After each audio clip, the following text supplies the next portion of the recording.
Hello everyone, আসসালামু আলাইকুম। আজকে হঠাৎ করে মিঠু দাদা আমাদেরকে একটি সারপ্রাইজ দিল। তিনি আসার সময় আমাদের জন্য বাঁশকরল নিয়ে এসেছেন। এই বাঁশকরল কিভাবে রান্না করা হয় সম্পূর্ণ কাজ তিনি একাই করবেন। শুরুতে তিনি বাঁশকরলগুলোকে সুন্দরভাবে সাইজ করে কেটে নিয়েছেন। এরপরের ধাপে বাঁশকরলগুলোকে সুন্দরভাবে ধুয়ে পরিষ্কার করে নিয়েছেন যেন কোনো ধরনের ময়লা না থাকে। এরপরে বাঁশকরলগুলোকে সুন্দরভাবে গরম পানিতে সিদ্ধ করা হয়েছে। অন্য ধাপে চলছে মশলা রেডি করার কাজ। পরিমাণ অনুযায়ী তেল নিয়ে এর মধ্যে পেঁয়াজ কুচি ছেড়ে দিতে হবে। পেঁয়াজ কুচিগুলো লালচে ভাব আসা পর্যন্ত সুন্দরভাবে নাড়াতে হবে। ভালোভাবে খেয়াল করতে হবে পেঁয়াজ কুচিগুলো যেন পুড়ে না যায়। বাঁশকরলের টেস্ট ও দেখতে আকর্ষণীয় করার জন্য মিঠু দাদা এখানে প্রায় 1 বাটি গুঁড়া মরিচ ব্যবহার করেছেন। মরিচের গুঁড়া আপনাদের পরিমাণ অনুযায়ী নিতে হবে। অতিরিক্ত বেশি হলে এর পরিণতি কি হবে তা আপনারা ভালো করেই জানেন। এরপরে মরিচ গুঁড়াগুলোকে পেস্ট আকারে তৈরি করে পেঁয়াজ কুচির সাথে ছেড়ে দিতে হবে। এই পেস্টগুলো 5 মিনিট রান্না করতে হবে। এর ঘনত্ব বেড়ে গেলে তা নামিয়ে নিতে হবে। তারপরে পেস্টগুলোকে বাঁশকরলের ভিতরে সুন্দরভাবে ঢোকাতে হবে এবং বাঁশকরলগুলোর মধ্যে পেস্ট সুন্দরভাবে মাখিয়ে নিতে হবে। দেখতে পাচ্ছেন বাঁশকরলগুলোকে অনেক সুন্দর ও লোভনীয় মনে হচ্ছে। এর পরের ধাপে বাঁশকরলগুলোকে তেলের মধ্যে একটি একটি করে ছেড়ে দিতে হবে। বাঁশকরলগুলোকে তেলে ছেড়ে দেওয়ার পর 20 থেকে 25 মিনিট রান্না করতে হবে।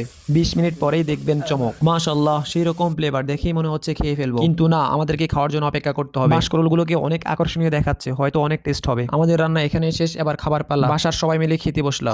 সেই স্বাদ, লাইফে এই প্রথম বাঁশকরল খাওয়া হচ্ছে, যা আমার কাছে খুব ভালো লেগেছে। পরিশেষে একটি কথাই বলবো, মিঠু দাদা আমাদেরকে হঠাৎ সারপ্রাইজ দেওয়ার জন্য তাকে অনেক ধন্যবাদ। ভিডিওটি কেমন হয়েছে তা কমেন্ট বক্সে জানিয়ে যাবেন।